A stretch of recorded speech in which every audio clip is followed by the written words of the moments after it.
자, 이어서 문서준 부사장님의 종목 5개 한번 들어보시죠. 네, 일단 제가 첫 번째로 소개시켜드릴 종목은 휴메딕스입니다. 휴메딕스는 필러 제품을 생산하는 업체인데요. 일단 필러 제품을 생산하면서 원재료와 완성품을 한 번에 같이 생산할 수 있는 이 수직 계열화를 해놨습니다. 아무래도 원재료를 수입해서 만드는 것보다는 수직 계열화가 되어 있다는 건 그만큼 마진율이 높다는 것이고요. 필러 시장 자체가 일단은 우리나라 시장만 보면 한 1,000억 원 정도의 시장입니다. 네. 그것만 보면 크지 않을 것 같은데 대신 필러 시장의 성장성이 연간 한 43% 정도 성장을 하고 있고요. 특히 최근에는 이 중국 쪽, 지금 의료 관광도 많이 오고요.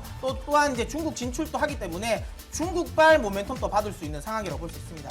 특히 이제 이렇게 필러와 관련된 수요가 늘어나면서 3분기 실적 같은 경우는 영업이익 기준으로 보면 한 126% 정도 증가를 했기 때문에 일단 실적과 관련된 부분도 충분히 기대를 해볼 수 있는 종목입니다.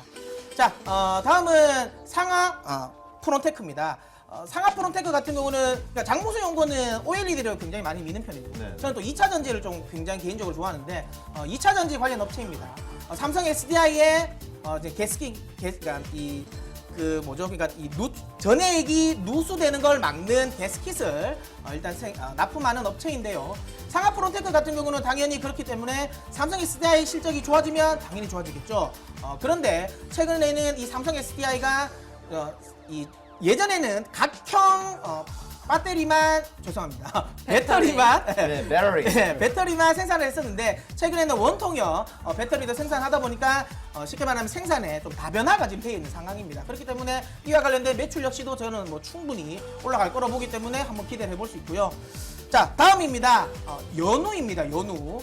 이름도 참 예쁘죠? 네. 네, 이름도 예쁜데 화장품 용기를 만드는 업체입니다. 단순히 이제 마켓 쉐어만 보면 글로벌 1위 업체이고요. 그다음에 기술력으로 보면 글로벌 탑 10 업체입니다. 특히 이제 이 화장품 시장이 사실 예전에는 이렇게 싼 가격에 싼 맛에 많이 썼다고 하지만 최근에는 대부분 화장품들이 이 고급화 전략을 쓰고 있죠. 거기에 이제 중국 로컬 업체들까지 이 고급화 전략을 하면서 용기에 대해서 굉장히 신경을 많이 씁니다. 이거 소위 말해서 이렇게 질소 포장 같은 것처럼 네네. 요즘에 이제 화장품들도 약간 과포장이 많이 되어 있는 상황이거든요. 그렇죠. 네, 그런데 이 부분은 사실 연호에게는 긍정적인 요인이라고 볼 수 있습니다.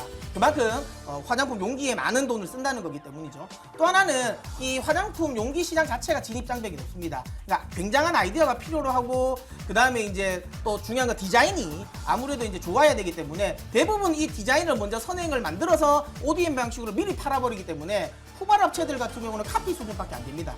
그렇기 때문에 이 부분 영업이익도 꽤 높기 때문에 연우 한번 관심 있게 보시고요. 자, 다음 종목입니다. LIG 넥스원입니다. 이거 방산 업체인데요. 흔히 말해서 이제 미사일을 만드는 업체입니다. 천공이라고 해서 지금 브레이드가 앞에서 왔다 갔다 하는데요. 네. 천공이라고 해서 우리나라 주력이 되는 중고도 미사일을 생산하고 있는 업체인데요. 아무래도 우리나라 방산 비중, 국방비 비율을 늘렸습니다. 특히 국내 국산 비중, 그러니까 무기의 전략화 그리고 무기의 국산화를 지금 박차를 가하고 있기 때문에 이 넥스원 같은 경우는 거기에 수혜가 볼 수 있고 특히 이 넥스원 같은 경우는 지금 영업이익의 상당 부분을 또 연구개발로 또 쓰기 때문에 그 부분도 기대를 할 수 있고 또 하나 국내 방산 쉽게 말하면 예산이 5년 동안 연간 10% 이상 증가할 거기 때문에 이에 대한 기대도 해볼 수 있습니다. 자, 마지막 종목입니다. 무림 PMP인데요. 제지주입니다. 제지를 생산하는 업체이고요. 이 종목 역시 펄프에서 완제품까지 한 번에 다 생산을 할 수 있는 업체입니다. 특히 계절적으로 아무리 최근에 달력이나 이런 게 많이 안 한다 하더라도 어쨌든 계절적으로는 제지주는 겨울이 성수기이고요. 또 내년은 또 총선이 있기 때문에 그와 관련된 수혜도 한번 받을 수 있다고 생각합니다. 특히 이 종목 같은 경우는 또 고배당주입니다. 전통적인 고배당주이기 때문에 지금 시점에는 또 한번 관심을 가져볼 수 있다라는 생각이 듭니다.